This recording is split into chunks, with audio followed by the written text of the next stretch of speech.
નમસ્કાર દોસ્તો, સુપરફાસ્ટ તાજા સમાચારમાં તમારું સ્વાગત છે। દેશ, દુનિયા અને ગુજરાતના તાજા, મોટા અને સૌથી મહત્વપૂર્ણ સમાચાર જાણીએ તે પહેલા તમે ચેનલમાં નવા હોય તો ચેનલને જરૂરથી સબસ્ક્રાઇબ કરીને વિડીયોને લાઇક કરી દેજો।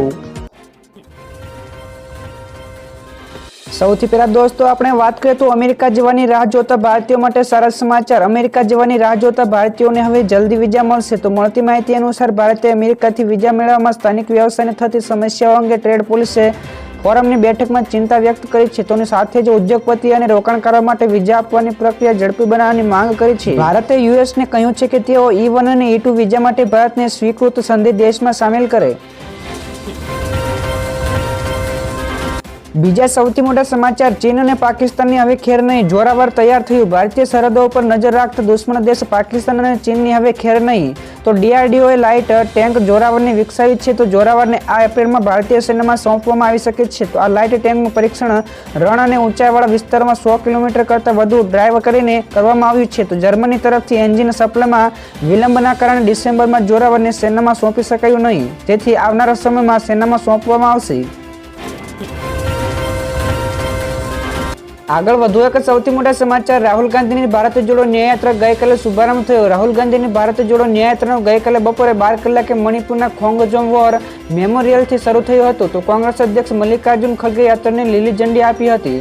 તો આ યાત્રા ગઈકાલે 14મી જાન્યુઆરી એટલે કે ઉત્તરાયણના દિવસે મણિપુરથી શરૂ થઈ હતી અને 22મી માર્ચે મુંબઈમાં પૂરી થશે। તો 67 દિવસની યાત્રા દરમિયાન 6000 કિલોમીટરથી વધુનું અંતર કાપવામાં આવશે। તો 15 રાજ્યો અને 110 જેટલા જિલ્લાઓને આવરી લેવામાં આવશે। બીજા સૌથી અગત્યના સમાચાર, આ નિર્ણયથી વધશે મોંઘવારી। બ્રિટન અને અમેરિકા સાથે મળીને રાતા સમુદ્રમાં યમનના વિદ્રોહી જૂથ હુતીની જહાજો ઉપર હુમલો શરૂ કર્યો છે। તો 2 દિવસ પહેલા હુતીની 16 ઠેકાણા ઉપર હુમલા કરીને તેને નષ્ટ કર્યા હતા। તો આનાથી ભારતની આયાત નિકાસ ઉપર અસર થશે। તો આ હુમલાના કારણે બીજા નવા દરિયા માર્ગે જહાજો મોકલવા પડશે। તો ભારતની સાથે સમગ્ર વિશ્વમાં મોંઘવારીમાં વધારો થશે। ત્યારે પેટ્રોલ અને ડીઝલના ભાવ પણ વધી શકે છે। તો માર્ગ બદલાતા શિપિંગ ખર્ચમાં 3 ગણો વધારો થશે। તો દોસ્તો બીજા સૌથી મોટા સમાચાર, ક્રિપ્ટોકરન્સી યુઝર્સને લાગ્યો મોટો ઝટકો। ક્રિપ્ટોકરન્સી યુઝર્સને મોટો ઝટકો લાગ્યો હતો। તો મળતી માહિતી અનુસાર દેશના બાયનાન્સ, કુકોઇન અને OKX સહિતની અનેક ક્રિપ્ટો પ્લેટફોર્મની વેબસાઇટ બ્લોક કરી દેવામાં આવી છે। તો આ સિવાય એપલ બાદ હવે ગૂગલ પ્લે સ્ટોર ઉપર પણ હવે આ એપ્સને હટાવી દેવામાં આવી છે। તો ઉલ્લેખનીય છે કે આ પ્લેટફોર્મની વેબસાઇટ બ્લોક કરવામાં આવતા ક્રિપ્ટોકરન્સી યુઝર્સને મોટો ઝટકો લાગ્યો છે।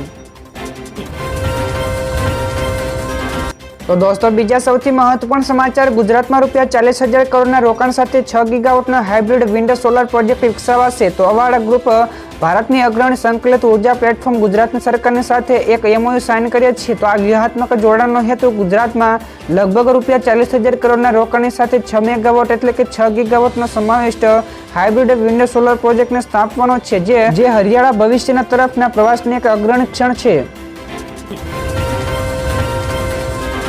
ફટાફટ દોસ્તો આગળના બીજા સૌથી મોટા સમાચાર મળ્યા છે। અંજારની સ્ટીલ કંપનીમાં મોટી દુર્ઘટના સામે આવી છે। તો અંજાર વિસ્તારમાં આવેલી એક સ્ટીલ કંપનીમાં મોટી દુર્ઘટના ઘટી છે। તો સ્ટીલ કંપનીની ભઠ્ઠી ઉભરાઈ જતા 10 જેટલા લોકો ગંભીર રીતે દાઝ્યા હતા। તો અચાનક જ ભઠ્ઠી ઉભરાઈ જતા અફરાતફરી મચી ગઈ હતી। તો લોકો જીવ બચાવવા ભાગમ-ભાગ કરતા જોવા મળ્યા। તો જીવ બચાવવા એક મજૂરે કંપનીના ઉપરના માળથી છલાંગ પણ લગાવી હતી। ત્યારબાદના દોસ્તો બીજા સૌથી મોટા સમાચાર સામે આવ્યા છે। ભારત અને માલદીવના સંબંધો વધુ વણસ્યા। જ્યાં દર્શક મિત્રો, માલદીવ સરકારે કહ્યું કે ભારત 15 માર્ચ સુધી સૈનિકો હટાવી લે। તો ભારતીય હાઈકમિશન સાથે મુલાકાત બાદ એલાન થયું। ત્યાર પછી દોસ્તો બીજા સૌથી મોટા સમાચાર, દેશમાંથી વાહનોની નિકાસ 21% ઘટી। દેશમાંથી વાહનોની નિકાસમાં નોંધપાત્ર ઘટાડો। તો છેલ્લા વર્ષ 2023માં દેશમાંથી વાહનોની નિકાસમાં 21%નો ઘટાડો થયો છે। સોસાયટી ઓફ ઇન્ડિયન ઓટોમોબાઈલ મેન્યુફેક્ચરર્સે જણાવ્યું હતું કે ઘણા વિદેશી બજારો નાણાકીય અને ભૌગોલિક રાજકીય સંકટોનો સામનો કરી રહ્યા છે, જેના કારણે વાહનોની નિકાસ ઘટી છે। તો ગયા વર્ષે ભારતમાંથી વિદેશમાં કુલ 42,85,809 વાહનોની નિકાસ કરાઈ હતી, જ્યારે 2022માં આ આંકડો 52,04,986 યુનિટ હતો। તો દોસ્તો ઝડપથી આગળના બીજા સૌથી મોટા સમાચાર, લંડનથી આવેલા 700 મુસાફરો અટવાયા। લંડનથી આવેલા ગુજરાત આવતા 700 મુસાફરો દિલ્હી એરપોર્ટ ઉપર અટવાયા હતા। કનેક્ટિવિટી ફ્લાઇટને લઈને સમસ્યા સર્જાવાના કારણે મુસાફરો બપોર સુધી અટવાયા હતા, રોષ ભરાયા હતા। તો એરપોર્ટ ઉપર હોબાળો પણ કર્યો હતો। તો એર ઇન્ડિયાની ફ્લાઇટ મારફતે રાત્રના 3 વાગે મુસાફરો દિલ્હી એરપોર્ટ ઉપર ઉતર્યા હતા। બાદમાં યાત્રિકોએ બીજા દિવસે બપોર સુધી અન્ય કોઈ ફ્લાઇટમાં ગુજરાત નહીં પહોંચાડવામાં આવતા રોષે ફેલાયો હતો। ત્યારબાદના દોસ્તો બીજા સૌથી અગત્યના સમાચાર, ફેબ્રુઆરી માસમાં ઉજવાશે ઉત્તરાયણ। ખગોળશાસ્ત્રીઓ મુજબ સૂર્યગતિ દર વર્ષે 20 સેકન્ડ વધતી હોવાથી આગામી 5000 વર્ષ બાદ મકર સંક્રાંતિનો તહેવાર ફેબ્રુઆરીમાં આવશે। તો સમ્રાટ હર્ષવર્ધનના સમયમાં 6ઠી સદીમાં ઉત્તરાયણનો તહેવાર 24મી ડિસેમ્બરે ઉજવાતો હતો। તો સૂર્ય દર વર્ષે 21મી ડિસેમ્બરે સાઇન ગતિએ મકર રાશિમાં પ્રવેશ કરે છે। તો આથી સાઇન મકર રાશિ ક્રાંતિ 21મી ડિસેમ્બરે ઉજવાય છે અને એ દિવસને સૂર્યને ઉત્તર તરફ ખસતો હોવાથી ઉત્તરાયણ પણ ઉજવવામાં આવે છે। તો દોસ્તો આગળના બીજા સૌથી મોટા સમાચાર મળ્યા છે, રાજ્યના પતંગ મહોત્સવે ભરી ઊંચી ઉડાન। ગુજરાતે વાઇબ્રન્ટ પતંગોત્સવની દેશ અને વિદેશમાં બોલબાલા છે। તો આજે તેને સમગ્ર વિશ્વમાં ડંકો પણ વગાડી દીધો છે। તો આજે તેને વધુ એક ઊંચી ઉડાન ભરતા વર્ષ 2024માં ફરવાલાયક ટોપ 10 અનમિસેબલ ઇવેન્ટ્સમાં સ્થાન પણ મેળવ્યું છે। નેશનલ જિયોગ્રાફીના અહેવાલ થકી બહુમાનમાં પણ વધારો થયો છે। તો પતંગોત્સવના આજે રાજ્યના દરેક શહેરોમાં યોજવામાં આવે છે। તો દેશ વિદેશથી દર વર્ષે પતંગોબાજો તેમાં ભાગ લેવા માટે પણ આવે છે। બીજા સૌથી અગત્યના સમાચાર, રાણકી વાવ ખાતે નવું આકર્ષણ ઉમેરાશે। જ્યાં દર્શક મિત્રો પ્રવાસીઓ માટે રાજ્ય સરકારે વધુ એક નિર્ણય લીધો છે। તો પાટણની રાણકી વાવ ખાતે ટૂંક સમયમાં જ 3D પ્રોજેક્ટ ઉપર કામ હાથ ધરવામાં આવશે। તો મેપિંગ શો અને હેરિટેજ લાઇટિંગના શો પણ શરૂ કરવામાં આવશે। તો tourism corporation of Gujarat 19 crore રૂપિયા જેટલો ખર્ચ કરશે, તેમજ પ્રોજેક્ટ માટે ટેન્ડરની પ્રક્રિયા પણ શરૂ કરી દેવામાં આવી છે। તો આ ઐતિહાસિક રાણકી વાવને 900 વર્ષ જૂનો ઇતિહાસ છે।